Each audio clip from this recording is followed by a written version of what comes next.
Napakahirap po kuminsan na ang isang pamilya ay gulo-gulo at nag-aaway-away ang mga membro o kaya may mga tampuhan, di nag-uusap. Peace can sometimes be very difficult to achieve, even to enjoy within the family. Bakit kaya ganon samantalang dapat yung pamilya na nga ang pinagmumulan ng ating kapayapaan at katahimikan? Ang ating pong pag-aaral ngayon, pinamagatan nating Having Peace in the Family. Pagkakaroon ng kapayapaan sa mag-anak o sa pamilya. Aming Diyos, salamat po sa aming ibinibigay mo na lakas. Salamat at maaari kaming lumakad, tumayo, makinig, makakita. Nawa lahat ng ito, Panginoon, ay magamit namin upang magtuon ng pansin sa inyo. Forgive us our sins, cleanse us from all our iniquities. Make us whole, O God. Open our eyes and ears so we can see and hear you. At nawa, Panginoon, mangusap po kayong may kapangyarihan. Maging mahalaga nawa, Panginoon, at lapat sa aming mga pangangailangan ng iyong mensahe. Ituro mo ito sa amin para sa aming mga pamilya o para sa mga pamilya ng mga malapit sa amin. Nang kami ay maging mga tagapayo, maging tagapanalangin para sa isa't isa. Bigyan mo po kami ng kaliwanagan, ipaliwanag ninyo ang inyong karunungan sa amin, Panginoon, at nawa magamit namin para sa aming buhay at para doon sa mga nahihipon ng aming buhay. So, Father, we pray that you be the speaker. Lead us unto greater knowledge of you and lead us unto greater peace in our homes. In the name of Jesus, we commit this whole proceeding to you, Father. Amen. Ano-ano po ba ang mga ugat ng karamihang mga gulo sa pamilya? What are the roots of the usual family conflicts? Ang isang pinakamalaking ugat po ng gulo ng mga mag-anak ay husband and wife conflicts. Pagkakagulo ng mag-asawa, usually infidelity or personality issues. Dahil may nagtaksil o dahil magkaiba ang personalidad, hindi magkasundo, walang patawaran, bangayan ang bangayan, and husband and wife conflicts cause and shape and color family-wide conflicts. Pag may conflict ang mag-asawa, madadama yung mga anak. Mas malala ang conflict nila, mas malala ang damage sa buong pamilya. Bakit po ang tatay o ang nanay ay sisikapin na magkaroon ng mga kakamping anak? O kaya ang mga anak naman ay kukuha ng kakampi, will take sides, magkakahati-hati, kanya-kanyang pangkat. Kaya mahalaga na ang mag-asawa kung meron man silang pinagkakadiprensyahan, they must resolve and limit and minimize the differences. Family conflicts are caused by a problem father or a problem mother. At ang mga anak naman ay hindi dapat sumangkot sa gulo ng kanilang mga magulang at hindi dapat magkampi-kampihan. Exodus 23 verse 2, do not follow the crowd in doing wrong. Lalong-lalo naman, do not follow your father or your mother in doing wrong. At kung meron silang pag-aaway, ang mga bata ay hindi dapat sumasali. The children must remain neutral. So that's one root of family conflicts, husband and wife conflict. Another root of lingering family problems, kung minsan hanggang tumanda na lang ang magkakapatid at mamatay, childhood battles. Marami pong mga sigalot na magkakapatid na may mga edad na ay nagmumula pa at nag-uugat mula sa kanilang pagkabata. Their childhood quarrels, their childhood competitions, and even childhood jealousies. At dahil hindi na maibabalik ang panahon, hindi na maibabalik ang nakaraan, what has been done cannot be undone, brothers and sisters must learn to forget. Hindi na dapat nagtatanim pa ng sama ng loob ang magkakapatid sa mga problema, mga agawan, selosan nung araw, nung maliliit pa sila, hindi pa wasto ang pag-iisip. At dapat pag naging wasto na ang pag-iisip ay kalimutan na ang nakaraan, sapagkat kung hindi na naging maganda ang samahan noon, hanggang mamatay ba naman at tumanda ay dadalhin pa ang hindi magandang samahan. Ano mangyayari? Nababawasan ang kapayapaan, nadadagdagan ng gulo ng buhay. Philippians 3:13, one thing I do, forgetting what is behind. Nililimot na lang ang tapos na at hindi na laging hinuhukay, hindi na laging sinasariwa at hindi na laging isinusumbat-sumbat pa. Brothers and sisters that do not have a beautiful past must learn to forgive. Of course, you may not forgive, but what will be the result? Maliit na bagay, mag-aaway, maliit na bagay, magsisigalot, magsisigawan kasi merong pinagmumulan na malalim. Nagiging maiksi tuloy ang pasensya, nagiging magagalitin agad. Colossians 3:13, forgive whatever grievances you may have against one another. Ipatawad na kasi tapos na eh. Kahit na ano pang uri ng pagkakamali at pagkakasala ang nagawa laban sa atin, pagtapos na ang panahon, hindi na naibabalik. Para na lang hindi lumaki ang damage, para hindi na dumami pa ang lalo ng sakit na ating mararanasan, ang pinakamabisang gawin ay magpatawad. And then turn a new page. Lumikha ng bagong buhay, bagong relasyon, bagong pakikipagkapwa at pakikitungo sa ating mga kamag-anak. Philippians 3:13, one thing I do, straining toward what is ahead. Bagamat ang konteksto nito ay napaka-spiritual na bagay, subalit maaari rin itong i-apply sa ating mga practical na pangangailangan. Ang sabi nitong may sulat, ang ginagawa ko na lang ay inaasikaso ko yung darating pa. Yun ang binibigyan ko ng pansin at yun ang binibigyan ko ng puwang. At ano po ang darating lalo sa magkakapatid? E di pagtanda. Yung patanda kayo ng patanda, na nauubos ang inyong mga contemporaries, nauubos ang mga classmates, nauubos ang mga kaibigan at kamag-anak at pinsan. Kaya ang natitira na lamang na karakter ng buhay mo ay yung mga dati mo nang kilala, yung mga kapatid mo na hindi na iiba ang relasyon nyo kahit anong mangyari dahil kapatid mo. So bakit kailangang magtanim? Bakit kailangang pahabain? Samantalang pwede namang maglimutan na lang. At asikasuhin na pagandahin yung darating pa, lalo't kung naging pangit yung nakaraan, bakit patuloy pang papapangitin yung hindi pa dumadating ng mga araw? It is a decision that family members have to make. Another root of conflict in the home, another root of family conflict is domineering persons. Mga sobrang dominanteng magulang, sobrang dominanteng kapatid, sobrang dominanteng mga tiya, mga kamag-anak. Sa atin pong lipunan sa Pilipinas, ay iginagalang natin yung ranggo at edad. Kaya meron tayong ate, ate yan, kuya, kuya yan. May ditche, may sangko, may sansipa, may kung ano-ano. Pero ang mahalaga, pagka po kayong magkakapatid, eh pare-pareho ng lampas ng 20, pare-pareho ng lampas ng 30 anyos o 40 anyos, dapat kumikipot na yung agwat ng inyong ranggo. The gap should narrow down. Siyempre, kung ang ate mo ay 10 at ikaw ay 2, ibang-iba yung alam niya, ang dami compared sa'yo. May 8 taon kayong agwat. Pero kung siya ay 18 at ikaw ay 12, marami pa rin siyang alam kesa sa'yo. Pero kung siya ay 28 at ikaw ay 22, konti na lang ang lamang niya na alam niyang hindi mo pa alam. At kung 38 na siya at ikaw ay 32, pareho na lang kayo ng alam noon. In fact, pag 78 at ikaw ay 72, mas marami ka ng alam dahil nagiging ulyanin na yan. Ano pong ibig sabihin natin? Kayong mga ate, hindi naman kayo ate forever na akala mo kayo kung sino mga reyna sa mga kapatid nyo. Gayong pare-pareho na kayong matatanda. Mga kuya at pati mga magulang. Ang mga magulang ay nag-aaral na rin na babaan ng kanilang ranggo at itaas-taas ang ranggo ng mga anak. Pag pare-pareho na kayong lampas 40. Kasi kung anak nyo 40, kayo 80, anong alam nyo hindi pa nyo rin alam? Bagamat hindi dapat nawawala yung paggalang, hindi nawawala yung ating pagiging magiliw at matulungin sa mga matatanda. Pero ang matatanda na dapat ang mag-volunteer na unti-unting bumaba sa trono. Hindi yung 70, 80, 60 years old kayo, ikaw pa rin nagdidikta kung anong kulay ang isusuot ng kapatid mo, anong kakainin niya, gaano kalaki ang buka ng bibig niya pag ngingiti. At yan po isang napakalaking pahirap sa mga pamilya sa Pilipinas. Over-domineering elders. Nalilimutan nila na ang mga dating mga batay matatanda na rin at dapat na rin igalang at dapat na rin pagbigyan. Elders should behave less and less as all-knowing, as controlling, and as domineering persons.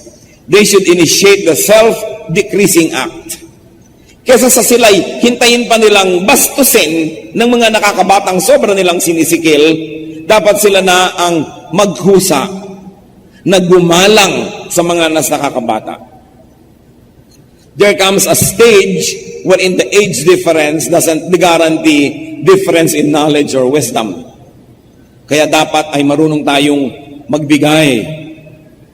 Ang isa pong mga pinakamalalaking conflict sa pamilya, magtataka ka, may natapo lang na patis, sinigawan na ang kapatid, meron lamang na basag na konting baso, nag-away na, pero hindi pala talaga yun eh. May mas maraming pinag-uugatan, nagiging mitya lang yung maliliit na bagay. Kaya ang dapat bunutin ay yung pinag-uugatan ng mga conflict na ito. At isa dyan yung ganon, hindi ma-express ang sarili. Hindi ma-express. Marami pong mga tao at hindi kayo siguro mabibigo kung titingin kayo sa inyong paligid, sa inyong mga kamag-anak, they are not able to live their lives because they are living the lives of their elders for their elders. Kung gaano katabang ang gusto na timpla ng matanda, yun ang magiging timpla ng lahat. Kung gaano kaasim ang gusto niyang asim ng sinigang, yun ang asim ng lahat. Kung ano ang gusto niyang oras ng gising, yun ang gising ng lahat. And the others no longer have their private and individual liberties. Dapat meron. Dapat pababa ng pababa ang ranggo ng sobrang matataas at nagkakapantay-pantay na rin yan pagdating ng araw. Subalit, I like to emphasize, hindi dapat nawawala ang paggalang. Hindi nawawala yung respeto. Pero kadalasan nga kaya nawawala yung galang dahil sa tinitimping inis na hindi maibulalas. Many lives are not lived to the fullest because they remain just shells, just footnotes, just shadows of the lives of those who dominate the family. At sa atin pong lipunan, usually may ganon. Meron talagang isang dato, isang sultan, isang sultana. Kung hindi man pinakamatanda, yung pinakamapera. Siya ang nagdidikta ng lahat. You know, one of the missions of the Lord Jesus Christ, if you're going to analyze His mission, is to set people free. Kasi sinasabi niya, I am truth, truth sets free. At isa sa mga pinaka-oppressive system sa panahon ng Panginoong Jesus was the family system. Ang pamilya dapat yan nag-nourish, nagbibigay sa iyo ng growth, nagbibigay sa iyo ng pakpak para lumipad, pero napakadali din na ang pamilya ay maging kulungan ng isang tao na hindi na siya nakalipad forever dahil sa pagpigil ng pamilya. At ang Panginoon, bagamat sa biglang tingin nakaka-disturb ang mga teachings niya, huwag natin kakalimutan that He came to set the oppressed people free. And one of the greatest oppressors during His time was the family system, the paternalistic system of His time. Kaya pag inanalyze natin ang mga turo niya, halimbawa sa Matthew 10:35 to 36. For I, meaning the Lord, have come to turn a man against his father, a daughter against her mother, a daughter-in-law against her mother-in-law. A man's enemies will be members of his own household. Ano po ang tinutukoy ng Panginoon dito? Magtuturo ako sa inyo ng mga bagong katuroan. Hindi yan magugustuhan ang matatanda ng pamilya nyo. Hindi kayo papayagang sumunod sa akin. Sabi niya ganoon. Kaya huwag niyong isipin na dumating ako para lalong payapain ang pamilya. Hindi. Dumating akong may dalang tabak. At ang makikita niyo po na pinakita ng Panginoon dito na mapuputol at kung kailangan maputol dahil sa kanyang mga katuroan ay puputulin, generational relationship. Hindi niya sinabing brother against sister, sister against sister-in-law, kundi first generation against second generation. Bakit? Sapagkat sobra ang pagkontrol noong mas matatanda kaysa sa mga bata. To the point that even if these younger ones are going to find the truth, the older ones in their family will not permit them to follow the truth or follow the Lord. Kaya sabi ni Lord, blessed are you when you leave mother or father or whatever because of me. Sinasabi niya na may mga panahon na kailangan palayain ng tao ang kanyang sarili mula sa sobrang pagkontrol ng kanyang pamilya. Lalong-lalo ng matatanda. Sa Matthew 12:48 to 50, no ang Panginoon po ay nagtuturo sa loob ng isang bahay at punong-puno ng tao, hindi makapasok ang kanyang nanay. Sabi ng nanay niya, palabasin mo, nandito ka mong nanay niya.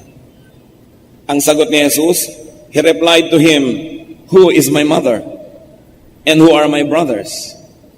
Pointing to His disciples, He said, here is my mother and my brothers.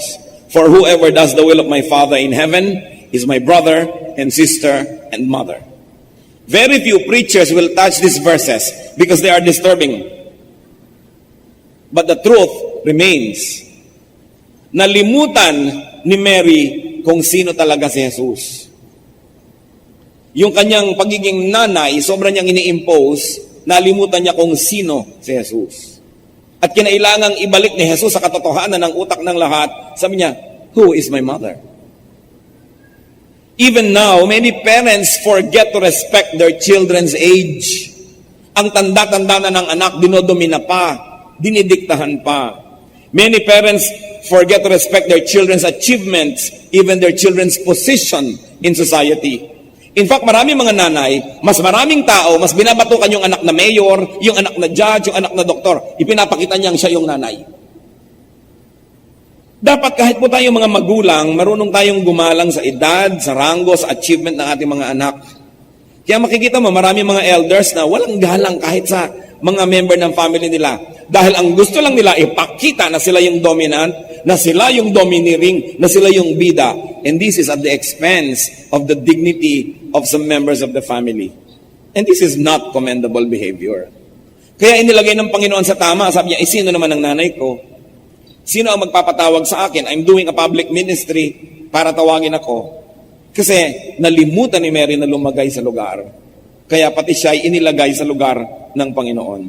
Kaya huwag na po nating antayin na ganyanin tayo. Tayo na yung mag-volunteer na, ay anak ko pala may ginagawa, o sige mamaya na. Tatawagin ko po, hayaan mo na, huwag na natin siyang istorbohin.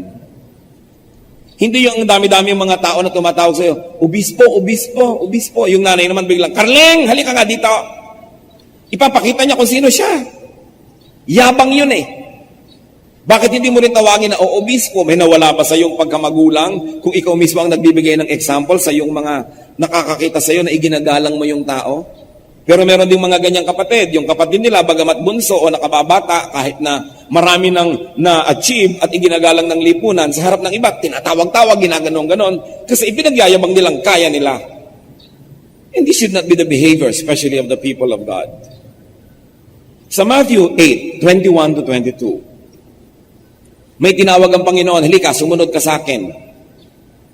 Another disciple said to him, Lord, first let me go and bury my father. Jesus told him, follow me and let the dead bury their own dead. Another difficult teaching, but nevertheless it came from the mouth of Jesus, therefore it must be preached powerfully. Siguro itong taong ito, buong buhay niya, wala nang ginawa kundi mabuhay sa anino ng kanyang ama.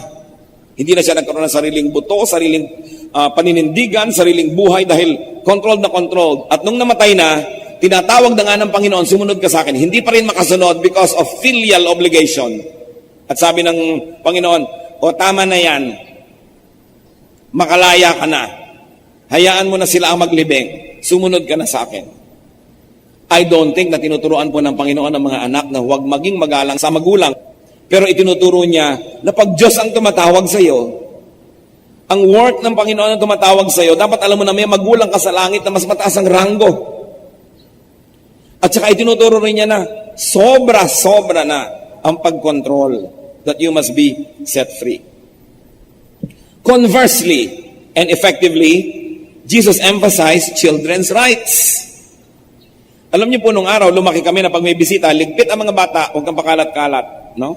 Hindi ka pwede magpa-cute, pandidilatan ka ng lola mo, talagang talsika. Bata, alis dyan, puwera, ganon. Pagka mga nagluluto ng mga barkilyos, ang kakainin ng mga bata, yung mga durug-durug, basag-basag, yung mga buo, sa bisita yan. Lalo nung panahon ng Panginoon, wala pong mga lugar sa society ang mga bata. Kaya nung dinadala ng mga magulang yung mga bata kay Jesus, pinigil ng mga disciples. Dahil yun po ang kaugalian. Luke 18:15 to 17, people were also bringing babies to Jesus to have him touch them. When the disciples saw this, they rebuked them. But Jesus called the children to him and said, let the children come to me, and do not hinder them, for the kingdom of God belongs to such as this. I tell you the truth, anyone who will not receive the kingdom of God like a child will never enter it. Ang mga bata hindi kasali, pero isinali ng Panginoon. Nakita nyo, may kino-correct siya eh. Yung attitude ng matatanda na mga pagbata ka o junior ka, you are a nobody, you're a non-person. But the Lord was teaching them to respect even children. And He blessed them. We must overemphasize that the Lord is not against the system of elders, but against the abuse of this system. At hindi po kayo naman siguro sasalungat, napakaraming talagang umaabuso sa kanilang ranggo bilang matanda. Napakarami mga batang naaabuso talaga ng mga matatanda because we are surrounded by abusive elders. They do not respect those who are younger than them, and they always want to dictate how people would live. Elders must progressively let go of their authoritative status. Do not decide for the whole clan or for everybody, because you will smother the very personal liberties that even God does not take away from people. Ang Diyos nga, nung kakain si Adan at si Eva na ipinagbabawal ng prutas ay hindi siya naog sa langit at pinigilan sila.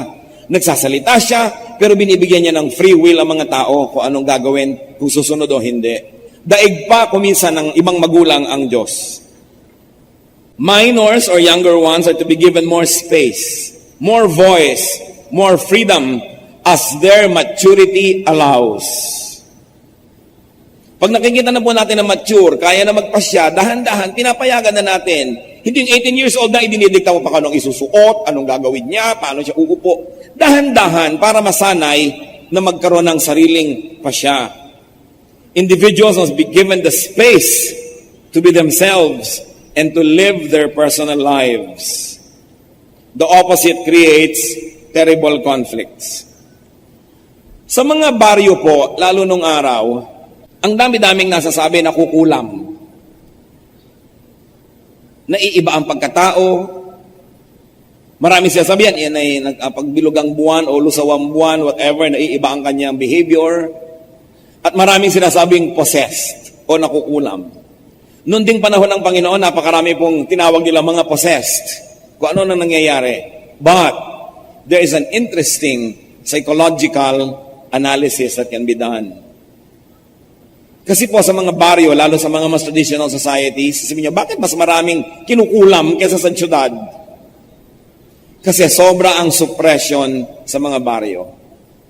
Ang mga tao, hindi nila magawa yung gusto nilang gawin, hindi sila makangiti sa gustong ngitian, hindi sila makapaglakad sa gusto nilang lakaran, dahil control ng behavior, ang behavior nila ng matatanda, ng chismis, ng mga kaugalian. Kaya hindi maipahayag ng tao ang tunay niyang damdamin, at pag sobrang dami ng nasikil, kung ano-ano ng manifestation at mga symptoms ang lumalabas, napagkakamalang nakukulam, pero yun pala schizophrenia. Nagkakaroon ng double personality ang isang tao. Hindi naman pala possessed, naiiba ang boses kung ano-anong sinasabi, yun pala sa ganun lang paraan niya na ipapahiwatig ang tunay niyang nararamdaman dahil sa laging pinipigil. Kaya makikita niyo po sa mga very conservative families, yung may mga nanglalatigo pa ng mga magulang ng mga anak, dyan yung napakaraming parang mga nagmumukha sila mga sira-sira, may mga behavior silang sobrang kakaiba dahil hindi nila maipahayag ang damdamin because of over-domineering matriarchs or patriarchs. Kaya napakahalaga po ng duty talaga ng magulang na pag nalagot na ang pusod ng bata mula sa sinapupunan ng ina, nagsimula na ang kanyang pagiging individual person. At ang duty po natin at pribilehiyo ng pamilya ay tulungan siya na maging isang taong individual. Hindi lang siya sunod-sunuran sa marami, hindi lang siya puppet para madali, kontrol ang lahat, kundi iginagalang siya at dahan-dahan na nakakaroon siya ng kasarinlan, identity, and then independence. Madali siyempre sa magulang yung kontrolan mo ang lahat for your own sake, for your own peace of mind, and for your own benefit. But loving parenthood will allow people to grow wings and to fly. Kaya kung minsan, pag pinag-aaralan po natin yung mga sociological repercussions ng teaching ni Jesus, nakakaligalig. Dahil ang talagang tunay niyang misyon ay palayain ang mga taong nakabilanggo. Iba't ibang bilangguan, and the family can be one of those prisons. Another root of family conflict is religious and political issues. Sa mga pamilya po na may mga miyembrong iba-iba ang pananalig, iba-ibang relihiyon, iba-iba ang paniniwalang politikal, we should avoid challenging and criticizing each other's beliefs. We should stop aggressive proselytizing. Na hindi po kamo tayo yun, nasa Bible na, nakakilala sa Panginoon, wala ka nang ginawa kundi i-convert na yung mga kamag-anak kahit wala sa panahon, kahit ayaw makinig, kahit wala sa mood. We must respect everyone's freedom of conscience. because even God does not interfere with his freedom. 1 Corinthians 8:9, be careful, however, that the exercise of your freedom does not become a stumbling block to the weak. At ganun din naman that the exercise of your faith does not become a stumbling block to those who have other ideas. Kung sa ayun yung nga pong sariling local church, may mga conflict pa, and even among those in the same congregation, may conflict pa rin ang mga paniniwala, yung mga detalye. So bakit yung aawayin ng inyong mga kamag-anak, ang inyong mga kapatid, kung iba ang kanilang pananaw? It is important that while you zealously believe in your faith, that you do not impose your spirituality on family members. Ito po ang isa na patunay na nagmamature ang isang tao, yung natututo siyang gumalang sa pananaw ng iba, kahit ang pananaw na yun ay salungat sa kanyang sariling pananaw. Na hindi mo pilipitin ang braso ng lahat para sumunod sa iyo. At lalo rin naman political issues and affiliations, hindi dapat pinag-aawayan. Kung yun ang gusto niyang isuporta, di yun, ikaw ito, pero huwag na lang pag-awayan ng ganyang mga bagay dahil dumadami ang mga hindi naman dapat na naggugulo sa pamilya. Another root of family conflict is money.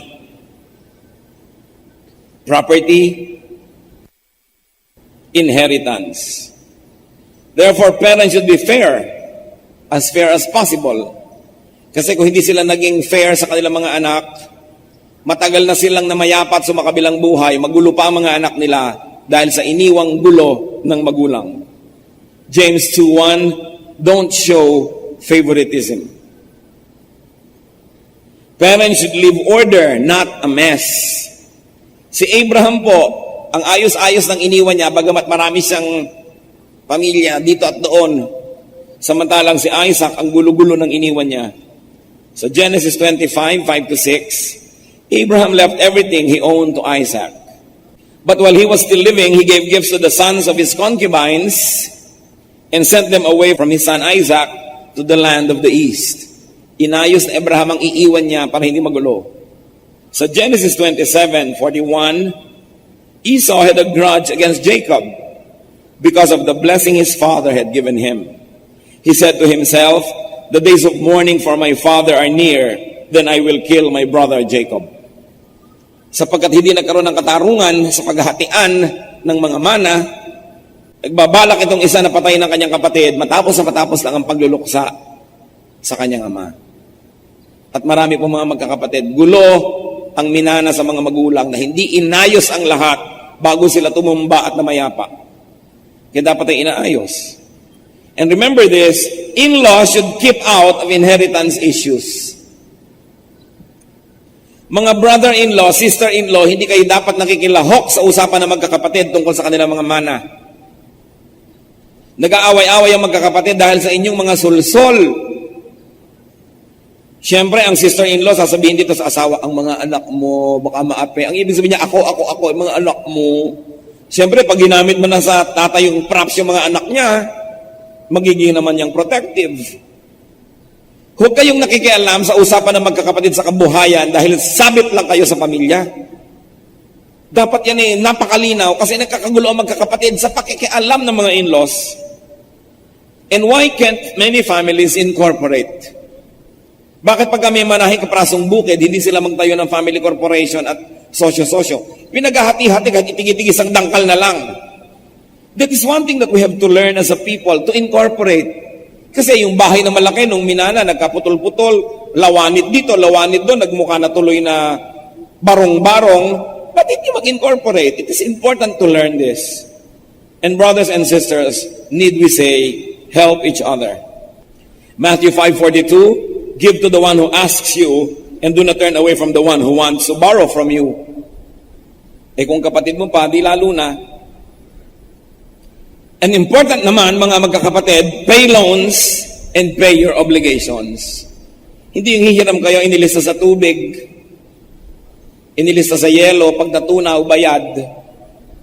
Romans 13:7, give everyone what you owe him. Kung may utang ka, bayaran mo muna bago mangutang ka na naman at nang hindi ka pagsawaan. And it's important sa mga pamilya, work and earn your keep. Isa sa pinakamadalas pag-awayan ng mag-asawa, ang pagtulong ni kuya sa mga kapatid niyang tamad. Ang pagtulong ni ate sa mga kapatid niyang batugan, pinag-aawayan ng mag-asawa. Bakit kayo kailangang maging dahilan ng pag-aaway ng mga kapatid niyo at kanilang asawa? So huwag tayong pabigat. Kailangan gumawa tayo ng paraan and work for your money. 2 Thessalonians 3:10, if a man will not work, he shall not eat. Don't expect a free ride and a free circus. Nagiging mitsa tuloy ng pag-aaway ng mag-asawa. Of course, which brings us to another root of family conflict. Quarrelsome, jealous, and materialistic in-laws. A brother's wife, a sister's husband, can sow intrigue, division, and greed in a family. Kaya yung mga magulang mapiling-mapili kung sino mapapangasawa ng anak nila Kasi kung minsan, kitang-kita mo pa lamang, sa kilos, umupo pa lang, nalalaman mo na kung magiging problema ito. And in-laws can draw their spouses away from their parents and from their siblings. So, it would always be better to keep in-laws out of family corporations. Some of the people I know that have corporations are able to keep family peace because the in-laws are not involved. And most of the corporations owned by families that I know that have so much trouble, kasali ang mga in-laws. So dapat puwera. There is another source of family conflict, proximity or familiarity. Ngipin man at dila dahil magkalapit, nagkakaroon ng pagkakataong magkagatan. Kaya ang mga family members and relatives should be near enough but also far enough. Dapat marunong tayo ng ganong distance. Kahit ang mga magkakapatid ay nakatira sa isang bahay na minana nila, o nakatira sa isang compound, o magkakalapit ang mga bahay, you should respect each other's space. You should respect each other's privacy. Hindi ka na lang basta-basta pumapasok sa kwarto ng iyong kapatid, o pamangkin, o kamag-anak. Hindi ka na lang basta-basta pumapasok sa bahay niya. Baka mamaya nag-iisip siya, baka mamaya nag-aaway silang mag-asawa, baka mamaya pinapangaralan niya ang kanyang anak. Pasok ka na lang ng pasok nang hindi naman iniimbita. Para kang hangin. Kaya ang mga tao, naiinis sila, hindi nila maipahiwatig, hindi nila masabi dahil baka maramdamin ka, kaya tuloy ang liit-liit na bagay lang, makikita mo, ba't ka nakasimangot, wala namang kakwenta-kwenta. Yun pala, inis na sa'yo. Hindi lamang masabi. Because this is what many Filipinos have to learn, to respect privacy. No? Sulat ng may sulat, binabasa. Text ng may text, binabasa. Pinangihimasukan. Pagka mayroong mga family members, saan ka galing, anong oras na, kahit na 40 anyos na, sinisita pa. Naku, may mga kilala po ako, talagang 45 na, naku, magagalit ang nanay ko, uuwi pa ako, uuwi na ako. Ang lola mo, hindi magagalit. Ang tanda-tanda na, controlled pa, sobra namang selfish ang magulang. No? Hindi nabigyan ng konting kalayaan yung mga anak. Gusto na lang, nakaligpit lahat sa kanya. Siyempre, may peace of mind dyan, nandyan lahat, pero yun ba ang kagustuhan nila? We must respect each other's moods also. Kung may kinakausap kang kamag-anak at ayaw sumagot, huwag mong ipagpilitan na matanda kay sagutin ka. Baka wala sa mood. Kailangan matuto tayong gumalang ng ganito. And do not just barge into people's houses and into people's rooms. Meron pa nga sa Kayabangan, nakasara na yung kwarto, bubuksan pa. Aba, ate ako, kuya ako, papasok bigla. Siyempre, iginagalang ka, pero yung anino, sinasakal ka na ng kapatid mo, hindi mo lang nakikita. Meron pa na, maipakita lang na siya malakas. Kahit na may private space, papasukin niya yun, ipapakita niya sa lahat na hindi nakakapasok, kaya kung pumasok dyan. Pero this is a display of ego. It's not good for the person, it's not good for you, and definitely not good for the relationship. Kahit kayo close, do not abuse your relatives. And do not butt into people's conversations. Yung kapatid mo, kausap yung sekretarya niya, nakikisingit ka. Yung hipag mo, kausap yung household help niya, sumasali ka. Dapat hindi. Lumagay sa lugar. And do not ask very personal questions. Kung ang tao po'y nasa edad na, responsable namang mamamayan at citizen, huwag mong uriratin ang lahat ng mga ayaw niyang malaman mo. Hayaan mo siya, may right siya to privacy. And do not be each other's timekeepers. Do not be each other's performance auditors. O, gabi ka nang umuwi. O ngayon, ano ngayon kung gabi? Naninita pa, sinisita 30 years old, 40 years old. Wait for information to be volunteered. Mga kapatid, kung meron pong gustong sabihin sa atin ng mga kamag-anak natin, may dila sila at kaya nilang magkusang magsabi. Pag hindi nagsasabi, ibig sabihin, ayaw ipaalam sa inyo, huwag nyo nang uriratin. Huwag nyo nang dukot-dukutin at hukay-hukayin dahil invasion na yan of privacy. One thing that we really have to learn. And finally, among many, but we'll settle for 8, one major root of family conflict is language or communication. Brutal frankness, for instance. Kantsaw, mga parinig, mga biruan, pagalingan, repartee. Marami po mga pamilya ang hilig magbiruan at magkantsawan, mga piko naman. Kaya ang nagiging ending, nag-aaway, nagsasabunutan, nagsusuntukan. Dahil alam ng mga pikon, nagkakantsawan pa. Kaya tigil-tigilan ng ganyan. Colossians 4:6, let your conversation be always full of grace, seasoned with salt, so that you may know how to answer everyone. And Ephesians 4:32, be kind and compassionate to one another. Ito pong mga bagay na ito ay hindi na ilalabas, hindi na pag-uusapan. Sinong anak ang magsasabi sa magulang na sakal na po ako sa inyo? Sinong mga batang kapatid ang magsasabi sa mga ate at kuya na banas na ako sa iyo, ang tanda-tanda ko na itinatrato mo pa akong bata. Kaya kadalasan, ipon na ipon at bigla na lang sumasabog at pag sumabog ito, halos ang laki-laki ng damage, hindi na ma-repair.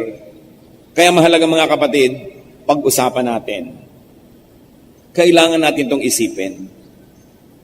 Family conflicts can be greatly reduced with forgiveness. Kung nangyari na, nangyari na. Patawarin na lang. Kesa naman habang buhay, dalhin mo yung sama ng loob. Colossians 3:13-14, bear with each other and forgive whatever grievances you may have against one another. Forgive as the Lord forgave you. And over all these virtues, put on love, which binds them all together in perfect unity. And family conflicts can be greatly reduced with respect for each other. Nakita niyo po ang itinuro ng Panginoong Jesus at binasa natin sa Biblia. Kaya huwag niyo sasabihin, inimbento ko. Pati mga bata, iginagalang natin. Mga bata naman at kabataan, don't take this as a license na gawin ng mga ibig niyo. Ang sinasabi dito, as you prove your maturity, and as you prove your ability to control yourself and to live righteous lives, then you will win the respect of your elders. Pero kung kayo irresponsable, gumising lang ay hindi magising, sa eskwela lang ay laging late pa, ay asahan nyo, nakokontrolin nga kayo ng inyong mga mahal sa buhay dahil hindi nyo inaayos sa inyong buhay. Pero kung gusto nyo igalang kayo ng matatanda at bigyan kayo ng mga ganitong mga kalayaan at space, patunayan nyo muna na karapat-dapat na kayong pawalan. Na hindi kayo magwawala at hindi kayo masisira at hindi nyo gigibain ang buhay nyo, I'm sure that you will earn the respect of your elders. So deserve before you desire. 1 Peter 2:17, show proper respect to everyone. Meron pang mga mayayabang, yung mga kaibigan nila na mga may sakit, secure na secure yung room, dapat malinis na malinis, papasok, dala-dala sapatos hanggang loob, ipinapakita sa lahat, kaya ko yan. Kaya kong pumasok dito na marumi ako. Anong uniform, anong linis-linis. Pero ano pang ipinapakita nun? Bukod sa kayabangan, na kaya mo yon pero hindi ka nagiging mabait doon sa may sakit dahil baka dalan mo siya ng mikrobyo. Kaya kuminsan yung yabang ng matatanda, yung yabang ng mga nagsasabing malakas ako, manghihiya kahit na lang sino sa harap ng iba, hindi yun nakakabuti sa lahat. Nakakasama pa. Kahanga-hanga yung mga matatanda na talagang may pinagkatandaan, may mga achievements sa buhay, and yet they respect the lesser members of their family. Kahanga-hanga yung bagamat ikaw ang taya at gumagasa sa tumutulong, pero tinatanong mo pa rin yung mga tao, hindi ko mo ikaw maglilibre, hindi mo na sila tinatanong kung anong kakainin nila, ikaw na lang o-order ko mo ikaw magbabayad. It is important to be respectful, especially to people that you help. Dahil siyempre sensitive yun at maramdamin dahil nga mahina ang kalagayan. So huwag na maging busy tayo na tabain yung ating ego, pataasin ang ating sarili at the expense of others. Have peace in the family. Therefore we forgive. Respect the individual.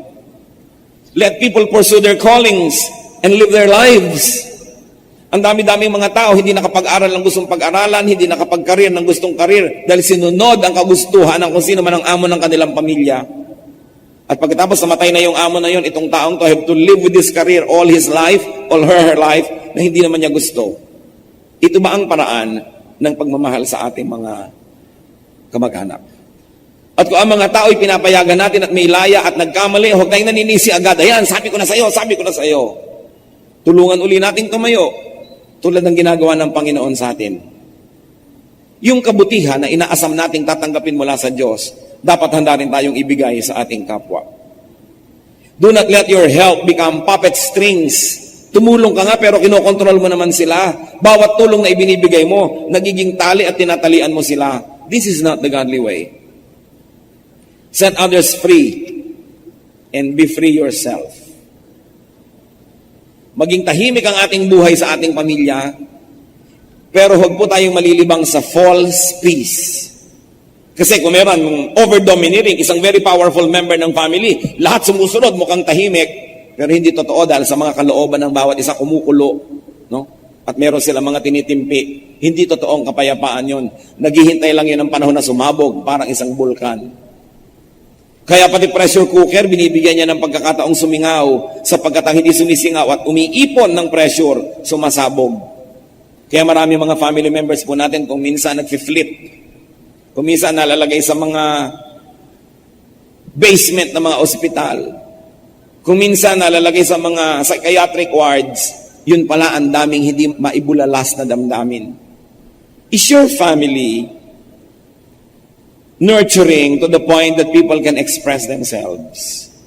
Ang kanilang mga kabiguan, ang kanilang mga kalungkutan, ang kanilang mga frustration, pwede ba nilang ipahayag o bawal? Dapat mukhang peaceful sa ibabaw, pero kumukulo pala sa loob ang lahat. Meron po ba tayo kayang dinodomina na miyembro ng ating pamilya? Even God does not dominate us. So we should not dominate one another. Meron din mga mag-asawa, dinomina yung asawa, nawala na ng anino, nawala na ng pagkatao dahil sobrang na-dominate at kinaya-kaya. 1 Thessalonians 4:11, make it your ambition to lead a quiet life, and a life that is really quiet within. Titus 3:1-2, remind the people to be peaceable and considerate. Huwag po tayong laging busy proving who we are, asserting ourselves, and then dominating other people. Freedom is one of the greatest gifts that we can give to one another. And it is a gift that God gave to each one of us. Napakahalaga po, mag-analyze tayo. Aming Diyos, sa iyong mga salita na ito, suriin niyo po kami kung kami ay guilty. Do we over-dominate a family member? Lalo yung mga hindi mahilig magsalita, hindi maingay, hindi strong ang character, kinakaya-kaya na lang ba namin? May mga kapatid ba kaming inaapi-api na lang? Panginoon, ipakita niyo po sa amin ang iyong pamamaraan. That even you created us, O God, you don't control us. So teach us not to control others. Teach us to be nurturing, to teach, to give an example, to nourish, but not to control. Suriin niyo po ang mga mag-asawa kung meron silang competition going on to dominate each other.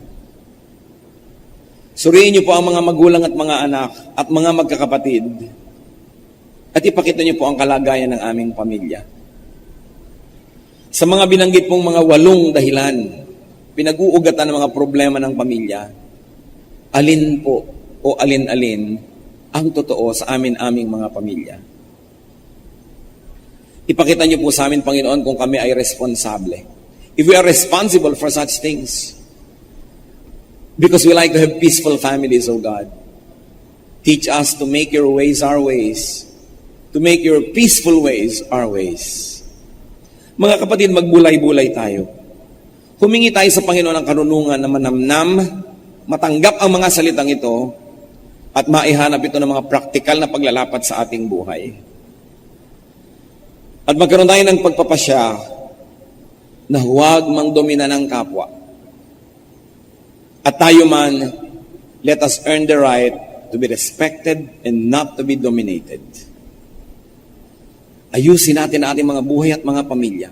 At kung maayos na, salamat sa Diyos, maging halimbawa nawa tayo at pagpapala sa mga dapat maayos pa. Sa ilang saglit ng katahimikan, magbulay-bulay, pakinggan ang tinig ng Espiritu. Nakakagulat man, kuminsan man disturbing ang messages, but the words of God are meant to change our lives. Not the words of God adjusting to what we want. Lumagay tayo sa lugar kahit tayo ay mga matatanda, kahit tayo ay mga mapera, o tayo ang tumutulong sa ating mga kamag-anak. Huwag aalisin ang paggalang. Let the Lord continue to speak to us.